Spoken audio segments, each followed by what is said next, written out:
two kids from Queens, cut from a different cloth. Now joining forces, helping you to elevate your personal brand. Yeah, I'm talking about Nicky and Moose, bringing you a never-before-seen perspective into the mindset, the mentality, the behaviors, the driving force, but more importantly, the stories behind the people and brands that you know and love the most.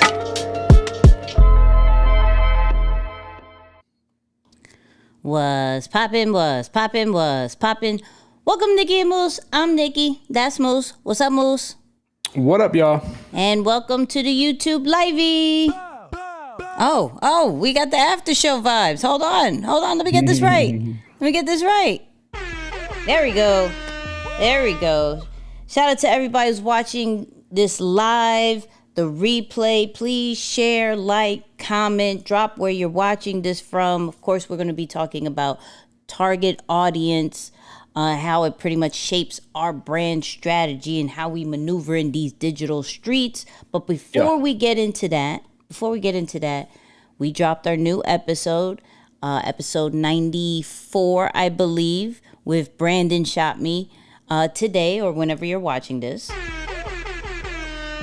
So please go check that out. Super fire interview. We don't do many, but when we do, it's fire. Okay? So, Moose, how are we feeling?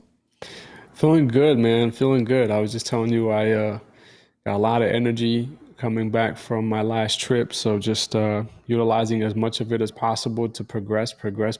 And, maybe we'll look up and add another 0 by the end of the year. So talking mean. Okay, we talking mean. Sheesh. I don't know how to follow up from that. Yeah, it's like, well, my life sucks. Thanks for I can't follow up really with that amount of energy, but you got it. That. Sheesh. Yeah, no, I'm excited, man. I think I've just been learning more about what people need to get out of their own way. Mm-hmm. And typically, I always joked about myself and said, man, I've always been slow to get things, but when I get it, I usually do better than, the average person. So I'm really excited to have just continue to unlock certain things in my journey on how to help others. That's the part that I truly feel makes me feel the best. So anytime I feel that I can add value to others and they're starting to get it, I'm like, yeah, let's go. So yeah, I'm super excited, man. I'm super excited. How are you? I mean, you just didn't want to skip over that part. No, you're good. I'm Gucci. I'm way better today than yesterday. Shout out to all the people who have just really, like, things don't even come in threes. It just comes in like storms. It's like one problem, then home hit, then something happened to the people who do the notes for our podcast. So I had to stay up for that. It's just a lot. Oh, wow. Happened. Yeah, a lot happened. So that's a first? Oh, yeah, no. Someone's gone. Like, it's a lot of things. And then me and Isaiah talked about it a little bit, and we're like, you know what? Tomorrow's going to be a better day. He's like, it is. And today became a better day. Actually had a nap in. You know what I mean? Hey. Had a nap. You feel me? So, got a lot of stuff done. So, we Gucci. But shout out to everybody who is checking in live. We see you. I'm putting the comments on the screen. So, don't feel shy to hit that chat because we're going to put it up there, okay? We're going to put it up there. But Moose, what are we talking about today? Yeah, man, before we get into it, guys, do me a favor if you're tapped into this. If you do the super chat, cool, I appreciate it. More than anything, though, share this with a couple of people. Let them know to tap in right now. If you got a couple people who are been trying to build a brand, or if they have a business or they're trying to advance their career, tell them, hey, you need to listen to this. You need to listen to this because whether you are, of course, we talk to personal brands. That's more so our lane, personal brands and business people. But you need to really tap into this episode because I think this is going to be very helpful for you. So do me a favor. I don't ask for much, but when I do, I just ask that you share this episode. Let's get this show into the hands and eyes in front of more people. Shout out to Brother Michael in the check-in. I see you. Sister Ashley, shout out to you too. The Style Jumper. What's up, good sir? So let's get into it, man. So I was actually having a conversation. I've been waiting on this topic, by the way, for about 3 weeks. I'm gonna be honest with y'all. About 3 weeks, I've been waiting for this topic. I said, this is going to be really good because Nicky's really going to give, in my opinion, one of the secrets to a lot of the success that you've seen unfold in her life over the last 2 to 3 years. We were having a casual conversation and I forgot what we were talking about, but she mentioned, and I was asking her, oh, there we go. I was asking her about her lives. Like, yeah, you know, the consistency of your lives. You've been doing this for about 3-4 years and it's incredible what you've done. And something around the time came up. It's like, oh, the fact that you do it so late and why that time? And it's crazy that although you do it technically at a late hour, I mean, there are times where you go 9, 10, sometimes 10:30, depending on what you got going on, right? It can be pretty late in the day. You still got a ton of people checking in with you, like listening, following along, engaging in the comments, rocking in the community. And so I asked her, why did you choose that time? She said, because I know my people. Most of the creators that I'm out to help, they still have a 9 to 5. So I can't do anything during the day because they won't be able to really receive it like that. So a live makes sense for most of them to connect with it after hours when they're working on their dream. My mind just went, yeah, do we have one of those sounds? That's what my mind went. My mind went just like that. And I couldn't tell you, man, how simple that was, first and foremost, but how much sense that made for us trying to do things for a group of people who we want to help, but simply doing it at the wrong time or not putting it out in a way that is accessible to them can be the difference between our success and our failure. So she put together the topic, of course, which is developing a brand strategy, but not just for the sake of branding, but putting together a brand strategy specifically that will work around the cadence of your audience. So yeah, Nix, I'm excited to talk about this, man. Take us through that journey. I don't know if you started and maybe let's go from the very beginning just so that we can do it maybe in a step-by-step process. I don't know if you started by studying the audience first. And, you know, I've heard examples around get your client avatar and really understand who you're serving and getting to know them on a deeper level. But I feel that a lot of people maybe skate over that exercise because it's common language or it's something that's always suggested. So people may think, maybe I don't need to do it. It's not that serious. But where did you start? Did you start at that, let me pitch together this avatar and really learn when they're available? How do they go through their day? What was your process? So I didn't do the particular research you're speaking of until I started, right? So I'm one of those, like, I'm going to see how it is, get the feel of the land, and then perfect it, right? But what I did know is that I was speaking to kind of the old and somewhat still existing me, right? So if I have something that creates money from a daytime situation, building my brand at the time was really coming more towards the evening, right? And so I'm thinking, you know what, normal 9 to 5 people who are really trying to figure out, how to jump into entrepreneurship or how to have this side hustle, how to be known in some way, shape, or form, but finding the time, it's really not going to happen till probably around, I would say, past 6 p.m., when you get home, you chill, family, all that great stuff, and you're probably not really working on things until late at night, or at least researching some of the things, right? Like, let me learn something new. So for me, understanding that, I was like, you know what? let me start there, right? And also, what can I stay consistent with, right? And that, like I said, I was still talking to kind of like the old me. That those were the times I could do it.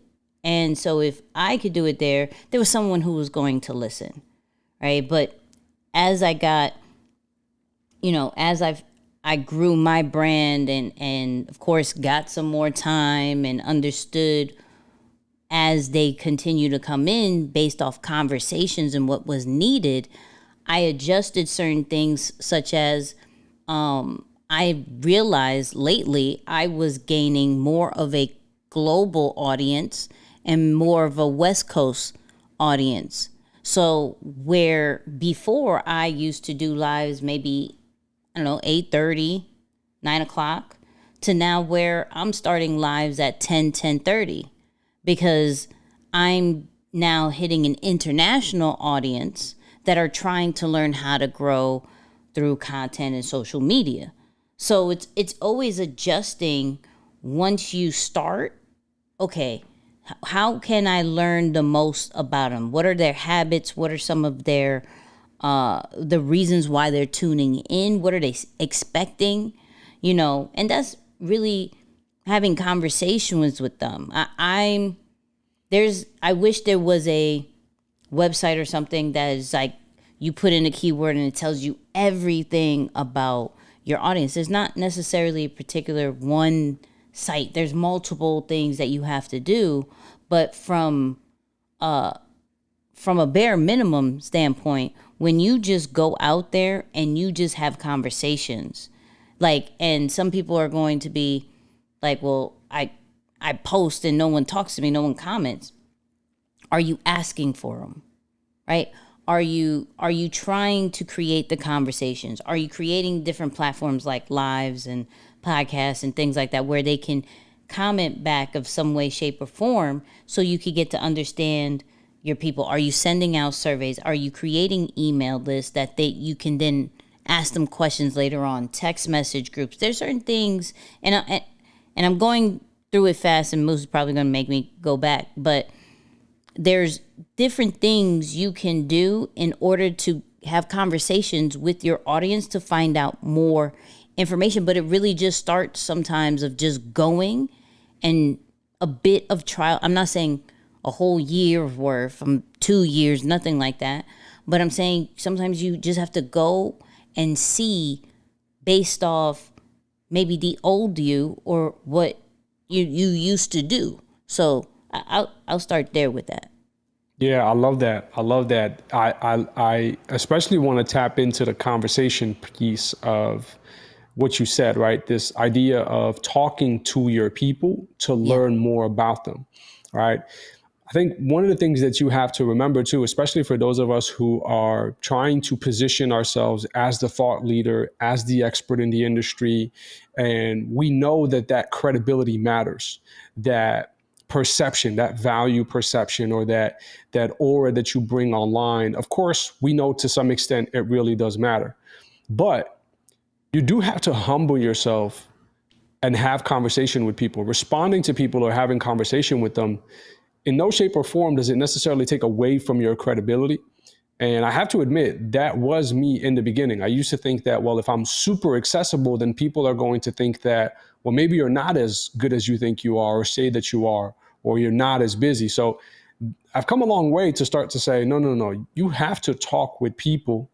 And above all else too, and I'm gearing up to ask you a question here too, Biggs, but the main thing we have to remember is that not everyone is comfortable having conversations where the public can see it. Meaning, not everyone is comfortable telling you their challenges or their pain points or their goals or whatever question you may be asking on a public post that anyone can just read. What if they're embarrassed of their answer? What if they don't want to share it publicly? What if they just want to have that conversation with you one-on-one, or in general, what if they're even uncomfortable having conversations with large groups or large audiences?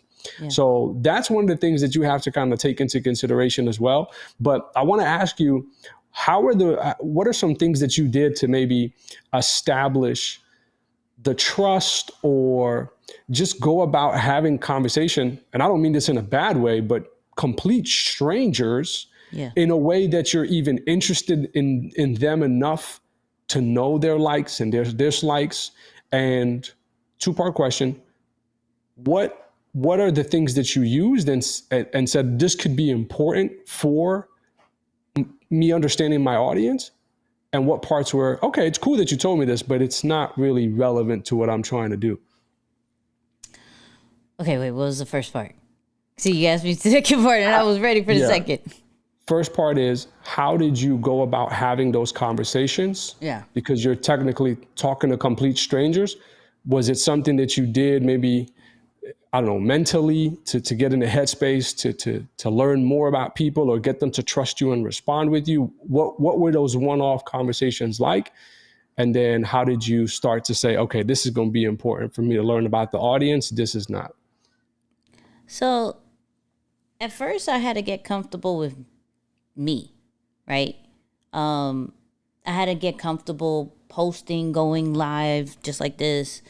I had to be okay with looking at me, right? Because 9 out of 10 times when we're struggling to speak to others or post or anything, sometimes we're just not okay with ourselves. We think they're not going to like this because deep down inside we don't like it, right? And there's just certain things we just got to fix, and that's perfectly fine.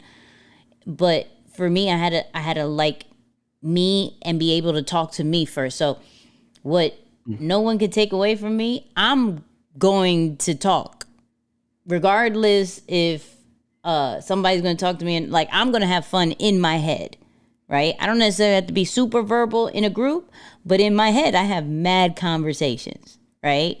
So I didn't have a problem going on social media and no one talking to me because I'm talking to me, right?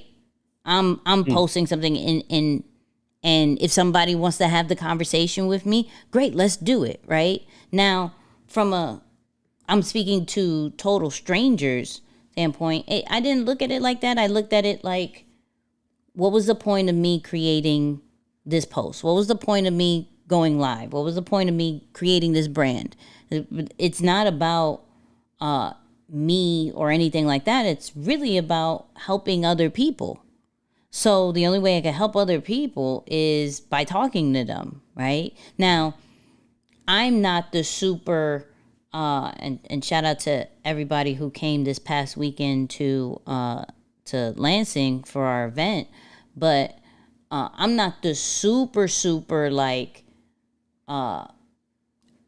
party goer and things like that, like wanting to talk to every single person, but I hold my own, right? I can hold my own, and I know when to speak and when not to speak. I know who to help and who not to help, right?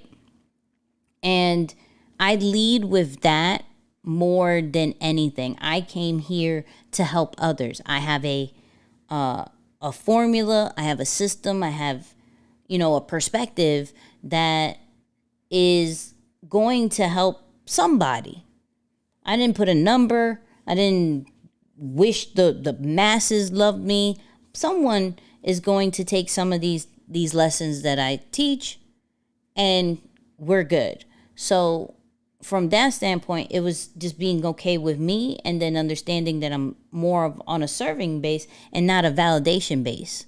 I'm not trying to just post so y'all could be like, oh my God, great job, Nicky. And I'm like, yes, I feel complete in life now. Like, I value more of this helped me. This, okay, I know what to do. I'm going to go do this now. Yo, let me try that. It has nothing to do with how dope my post was, what I said, what I wore, anything like that. Are you going to do something with it, right? So that was the stranger part. What was the second part? Now talk about how you pretty much organized the information that you collected from those conversations. So what parts of their responses did you say, oh, I can use that a part of the mix, whether it be to create more content that can be helpful for them or just to understand them better? And what things did you realize weren't necessarily needed? Yeah, it had to be the common themes, right? you are going to notice that there's people who are going to respond or ask questions over and over again. Like, it may be in different ways because it's going to be different people at different times.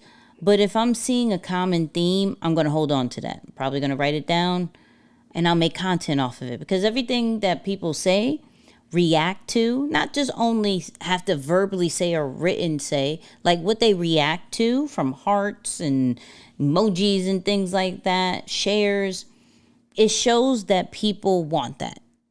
And so then you keep that whether it's mental or written down on some, okay, this is what people like. I need to go more into that, right? Because in the beginning stages, yeah, people are not going to comment, but they're going to react in some way, shape, or form. So you kind of keep note to that. You kind of keep note to what is my highest performing numbers, what saves, shares, retweets, whatever your platform is. What are your highest numbers? Because this is your audience telling you, we need more of this. I like this and I need more of this. So between the conversations, between the reactions, that's how I kind of gather what works and what doesn't. There's one thing I just did today that I tested twice, where it was, do you need ideas for Reels and TikTok? Hit this sound and show us what you do. And I showed different examples of other people using that particular sound, because some people just don't know what to post. They understand I got to do short form videos, but they don't have true examples. And so I did it twice. It was two of them were the two of them were like some of my highest numbers. Like, all my other stuff is just like cool, but we're looking at 200K, 160K plays. I'm like, well, we're going to do that again, because clearly you want more ideas and you want to know certain sounds to use. Let's do that while it still rides the trending wave as well, because that's a sound that's trending. So just observing a lot of what's going on has like really helped me communicate with my audience. Yeah, that's dope. One of my favorite messages that you put out is there are people who are less talented than you, they're better than you, or they're getting more traction than you just because they're posting and you choose not to. So it's like you not posting is making trash people get ahead in life. How did that message come about? Because that to me was like, wow, that is accurate, to say the least. It's true. We see it all the time. It's something that and anybody who's watching this, whether live or replay, it's a reason, because they have some type of expertise, experience, and they just don't know how to message that. They don't know what to do with it, right? So it's more, all right, how do I get the confidence? How do I get the knowledge? How do I get all these different things? And these people are just like, I don't really care for all that. I'm going to do it. I mean, like, I'm going to do it. Regardless if you like it or not, I'm going to do it, because as you're starting to think of what needs to, I'm going to just put it out. And the more they see me, the more I'm like, oh, I look like an expert. I may not really know what I'm talking about. Right. I mean, I may not know what I'm talking about, but I'm going to put it out there to the point. I know so many people, and this is why it's so important to just put things out there. I know so many people that figured it out as they went. Now they're looked at as some of the top people in their niche. And it's like, I know you didn't know anything. Like, I know you didn't. And you put out like you did. You showed this certain kind of lifestyle like you did. But eventually, if you do it over and over again, people are going to believe it.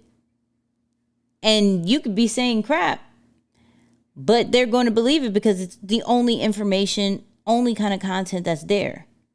Now, we're the ones that actually have the right information, the right motivation, the right entertainment that needs to be out there to the world, but we don't put it out there.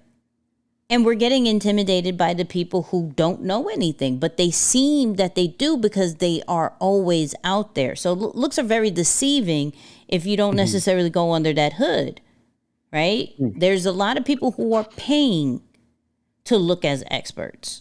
There's a lot of people who are just putting stuff out there because they're hoping it catches on. And once it's viral, it's out of here. We're good. So it's a lot of one group is not overthinking, the other one is. One group is willing to pay some money, the other one just doesn't even have the knowledge to start. So yeah, the people who post the most that may not be the smartest are always going to be deemed the experts or the top tier of that particular industry or niche or whatever, because who are they there to compare to? Wow. Get the suckiness out of you, man. You know, I feel like when you do something long enough, eventually you just get all the bad reps out of you. Like all the bad just gets out, and eventually you can tap into something that people really enjoy. I want to get to Kat's question here in a minute because I think that's really good. But so far you talked about having conversations with literally having conversations with your audience as a way to learn more about them. Yeah. To know when they're available. And again, for those of you who are just tapping in, man, we started, and once this is done, go back and listen to the first 5 or 10 minutes of this, where we talk about how this whole concept came together, right? This idea of a brand strategy. It's not just something that you come up with because you think it's cool. You literally come up with it based on what you know of your audience and when they can be in position to receive what you have to offer. So we talked about Nicky's example here, where she went live at a specific time because she learned things about her audience. Number one, where they're from. They're on the West Coast. They're international.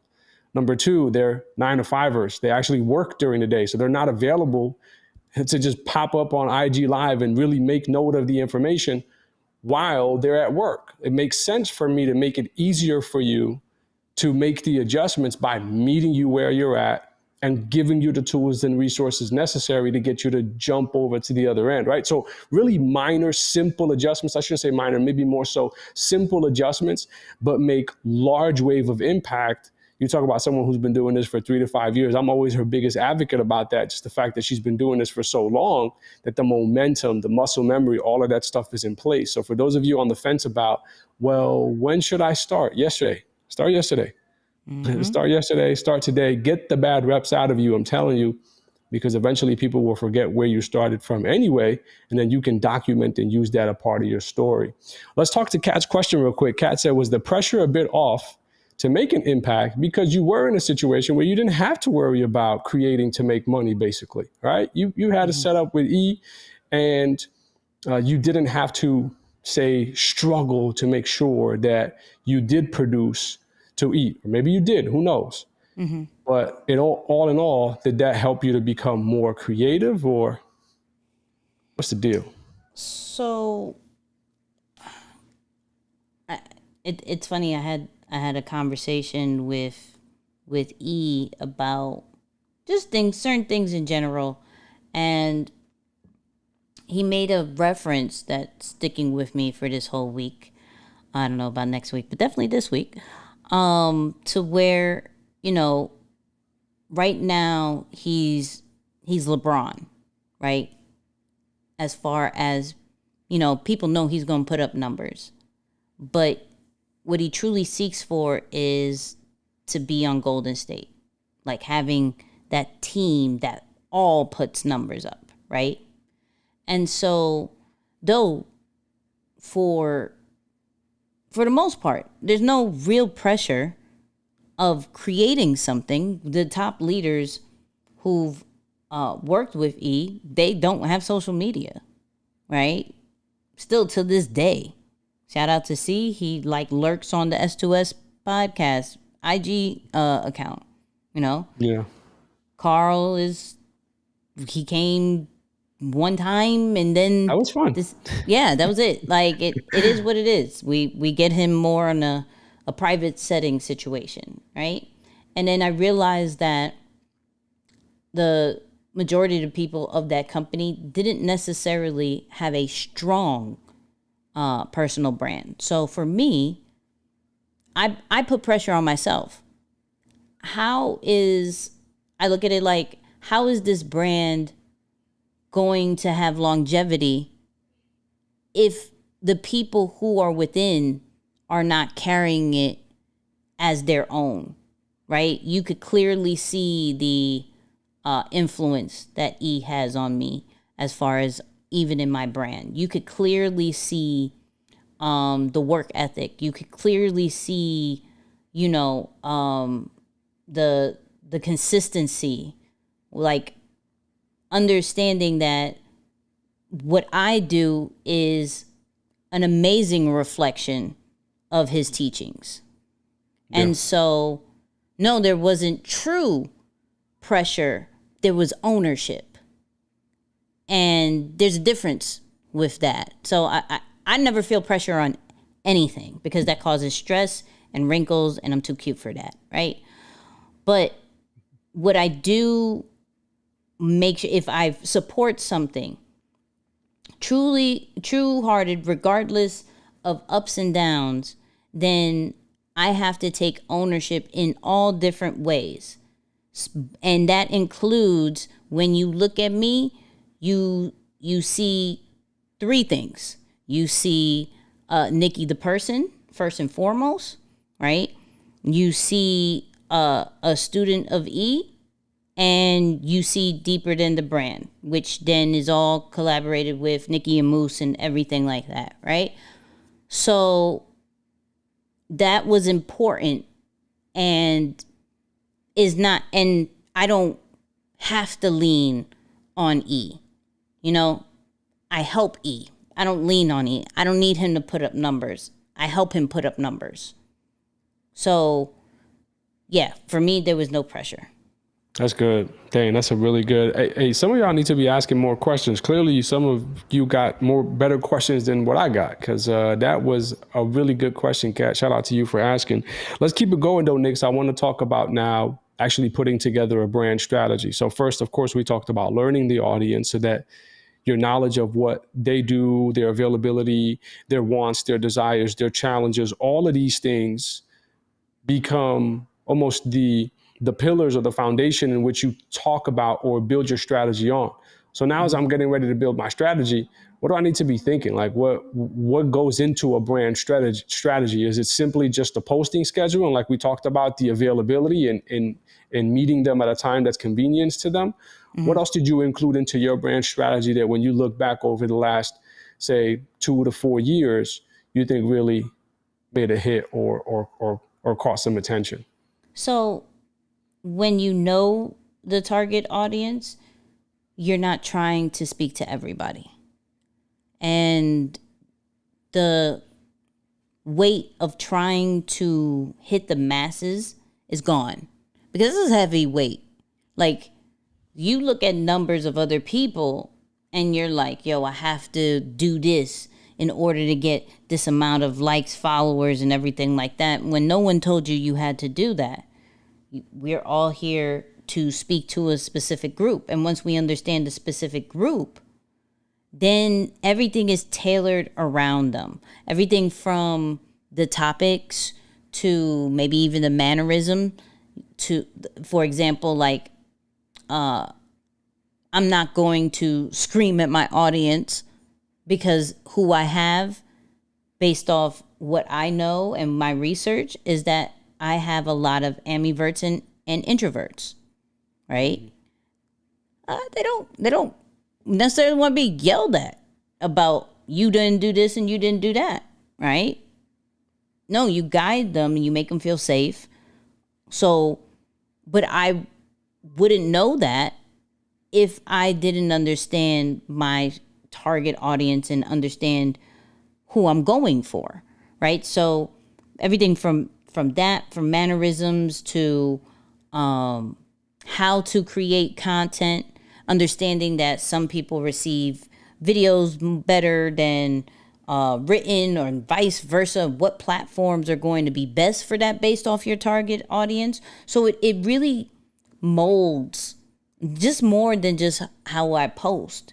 It's how often do you do emails? How often do you create a text community? Is a website needed? How often do you need the part of how often you do need to come on social media does play a part, but a lot about it from the messaging side and the pain point sides come from understanding your target audience. Sometimes we're missing the mark because we are going to what is super trending, which is going to get more people. And there are some growth strategies you do want to put in to your strategy to get more people to see eyes, understanding that there's going to be a percentage that is going to be your true target audience that is going to convert. Absolutely, right? But once that happens, there still has to be a nurturing system. And the only way you know that nurturing system is by understanding that target audience. Because if not, you're going to always be chasing the masses, which is chasing a rabbit, and you're not really going to be converting the way you need to, because you're not attracting who would actually buy, subscribe, book, whatever it is that you're doing from a conversion standpoint. It's going to be very far few in between, because you're worried about talking to everybody, because you see numbers of people who have been doing it for about 6-7 years. Yeah. This is good. Hey, maybe you can share with us some of those growth strategies at the end here. So for those of you who want to know how you could really attack this growth strategy that Nick's is talking about, we're going to get to the bag. She talked about nurture, conversion, growth strategies. Stick to the end. I'm going to get with y'all, but I want to get with some of these questions. And Gamba, shout out to you. I agree. Newcomers, smash the like button. Share this with some people so that more people can, of course, be introduced to this concept that we're trying to teach, man. We're really just trying to help brands and businesses understand how they can connect with more people and essentially be able to live off doing what they love, right? That's who we want to help, creative entrepreneurs to succeed in this digital era. So You're the Auto Enthusiast said, should I start a personal brand where my identity is really built around my film and production business? Wait. Oh, okay. Oh, because it said, I guess it's film and production for the automotive channel brand. Okay, got it. Yep, sorry. Yeah. Should I start a personal brand for that? Yep. I say, of course. I think everybody should have a personal brand, because it just brings more traffic. 2 is better than 1. So as you grow one brand, which is your film production one, you as a brand brings traffic to that as well. I use the example of Gary Vee all the time, where he created his own personal brand. He is the character of Gary Vee, but we all know he has like 1,200 businesses. He doesn't sell anything on his personal brand, maybe a book here and there, the NFT here and there, but nothing on he's not selling courses. He's not doing super events that he needs to host. He's not doing any of that. He's creating a personal brand to bring traffic to his businesses. Because if you like Gary Vee, you're going to look at some of the other stuff, and you're probably going to need one of his businesses, if any, right? So yes, I believe everybody should have a personal brand, regardless if you have a business already established and it's doing very well.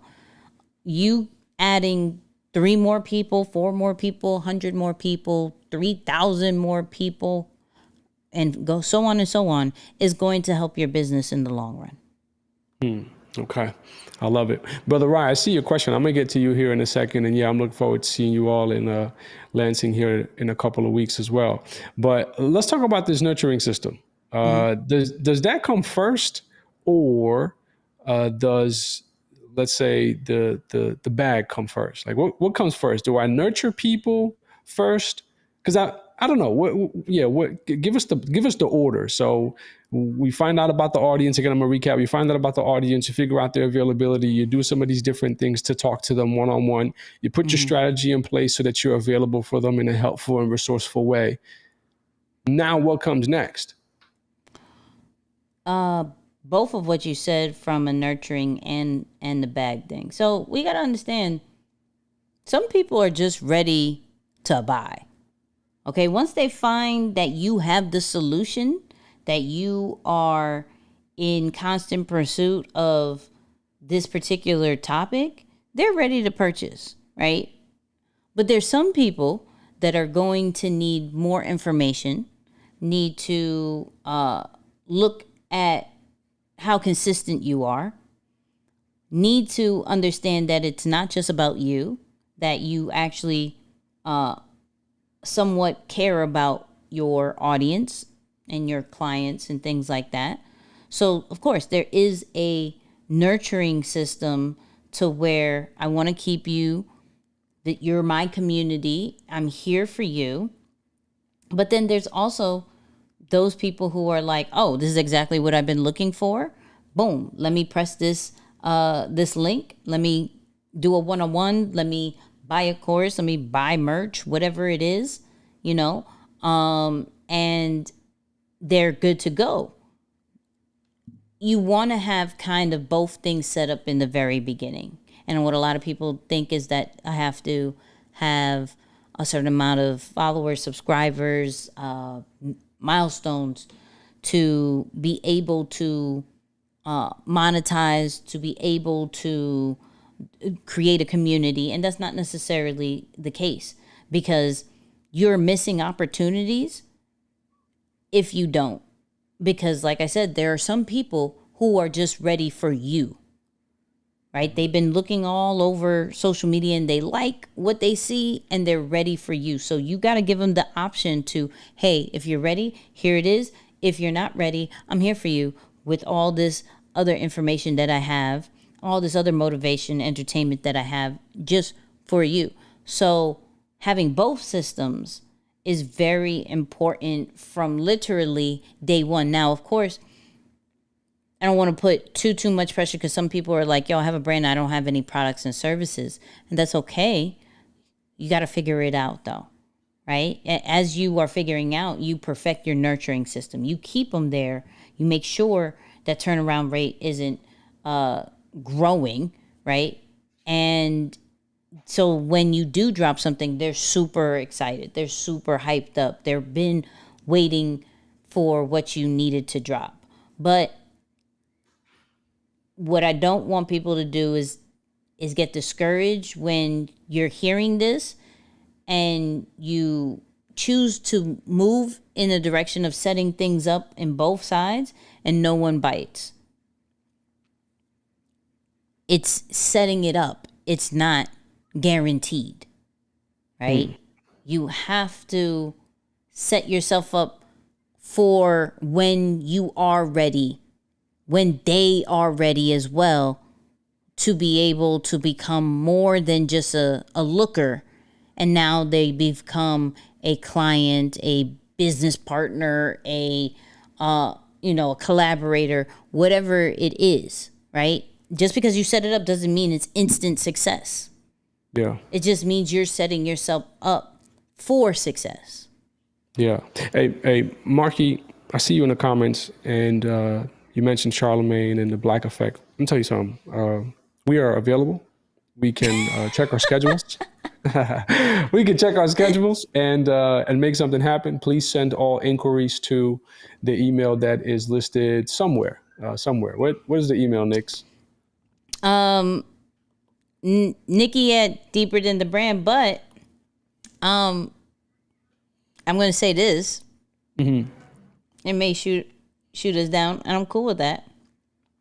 But Black Effect is for Black people. I need a minority-based network.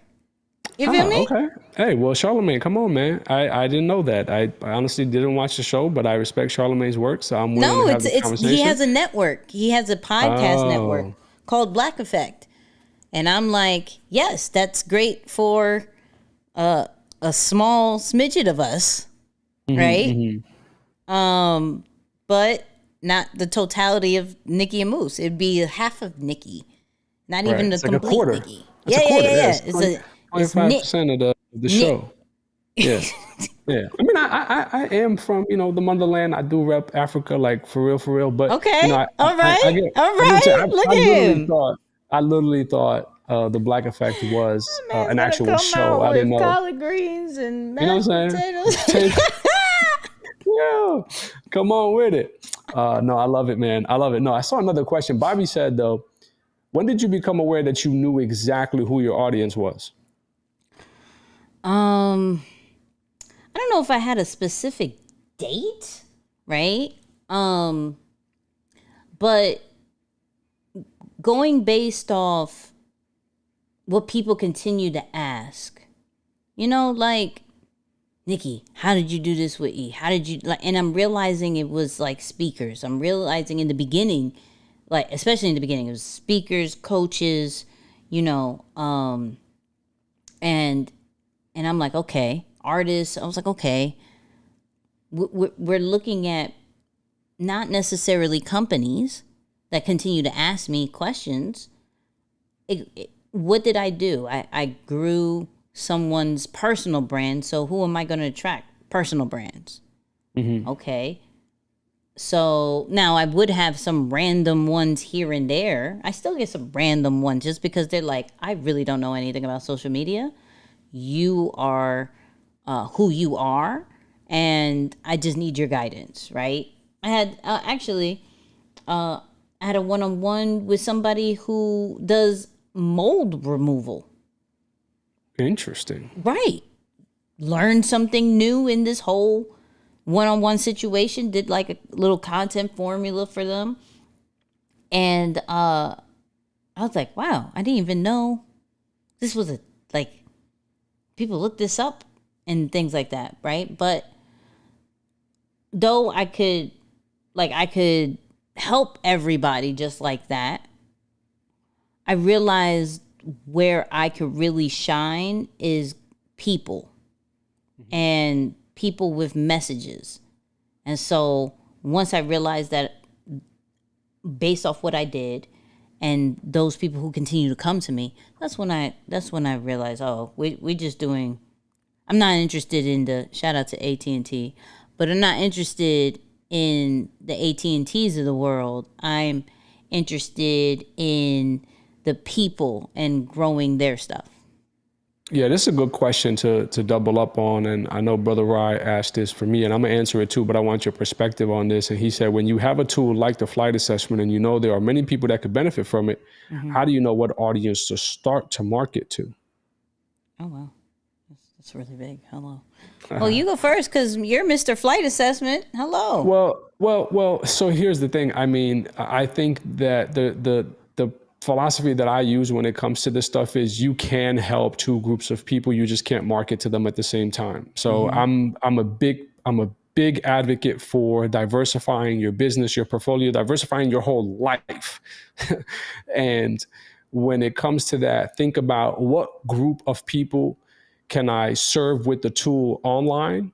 And what's another group that I can serve offline because they're most likely not using online to make these types of decisions or come across this type of information. So I'll simplify it to just like that. If you have multiple groups that you want to help, see if one of them lives offline or spends most of their time offline. We just started this conversation by saying some of the people who are connected with this, well, not this brand, but yeah, I guess in a way you could say this brand, but specifically E's brand, CJ, Carl, they're nowhere to be found on social media. So there are people, high-level people who don't really hang out online, but they can benefit from tools just like that.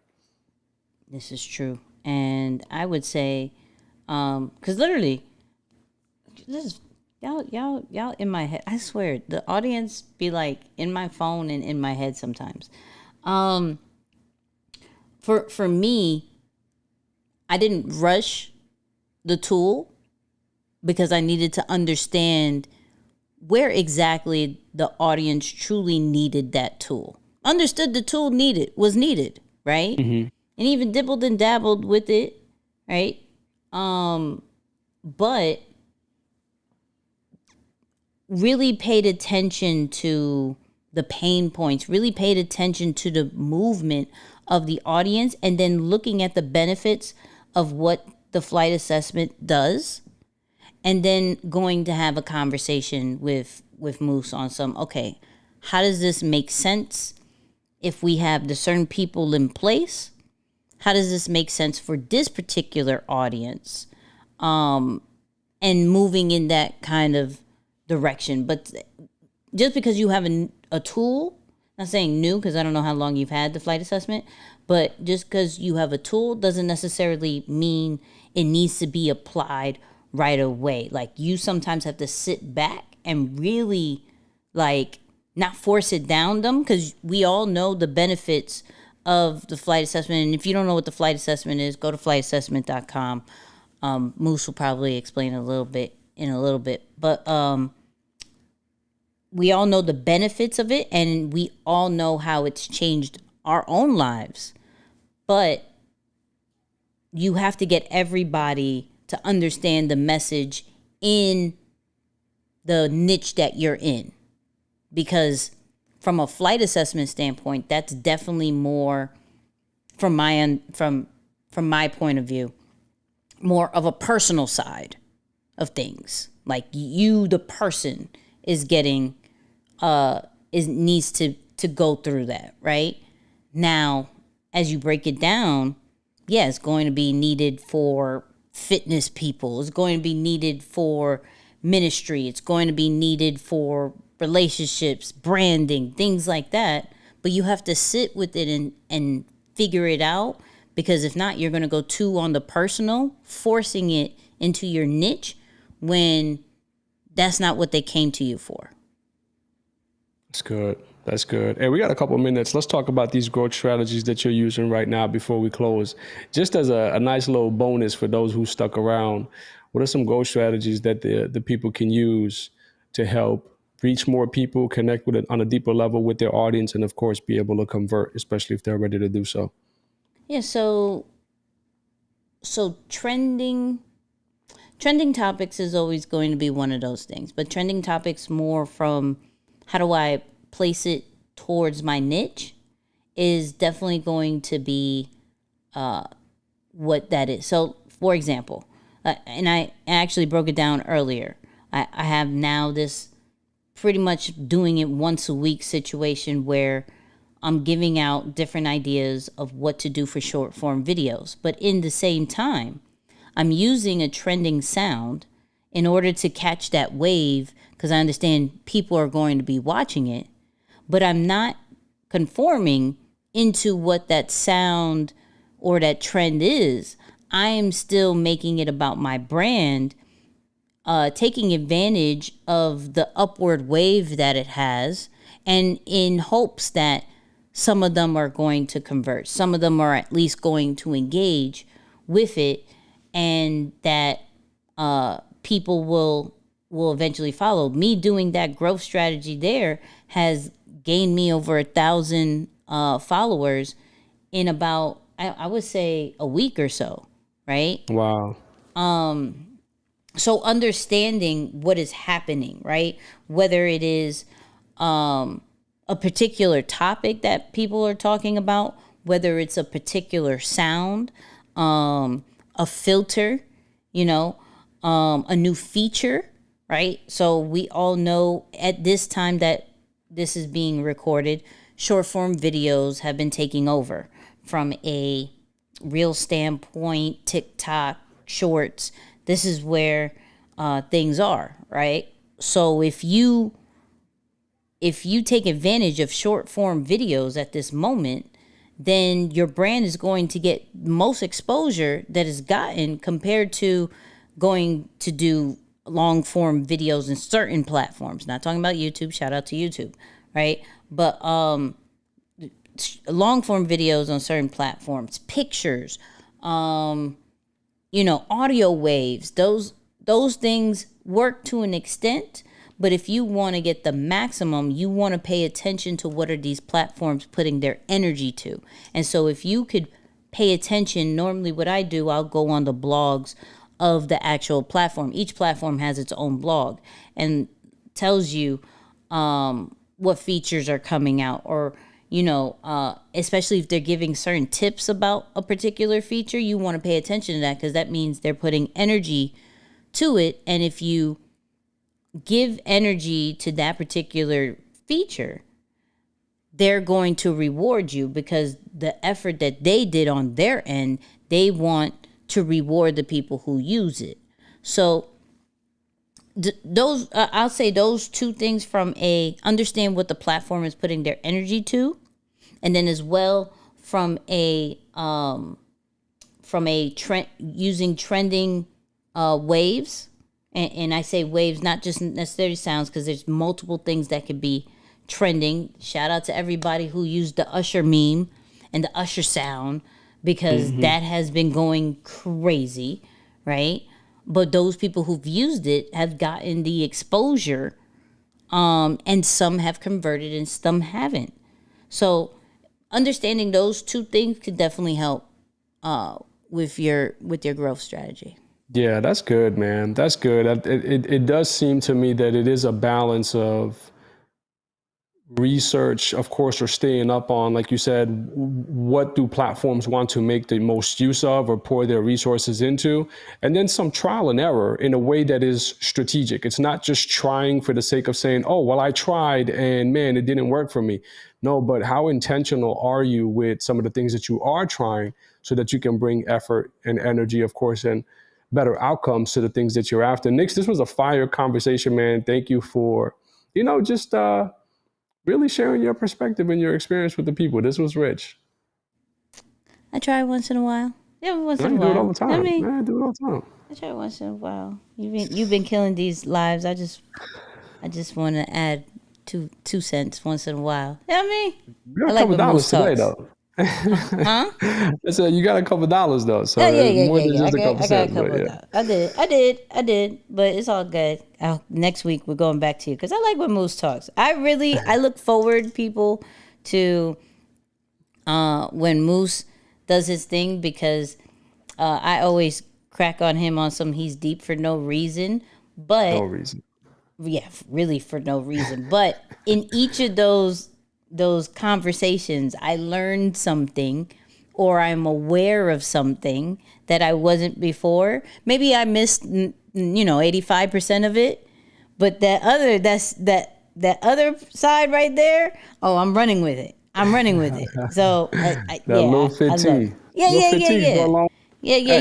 Shout out to Carlo. Hey, that's my guy. Anyways, Moose, thank you for hosting this conversation.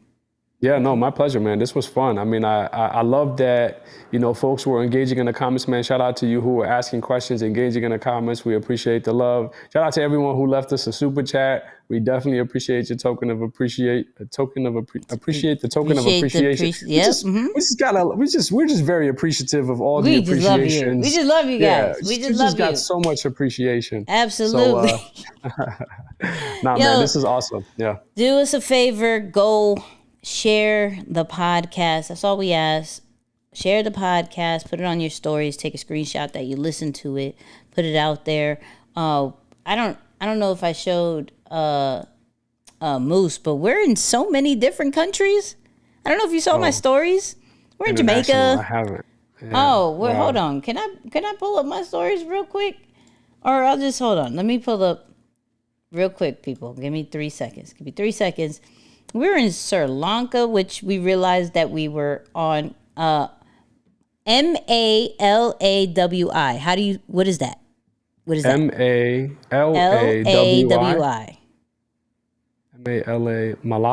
Malawi? Okay. Yep. We're there now. Malawi. We're there. Okay. We're like 55 in business and 11 in entrepreneurship.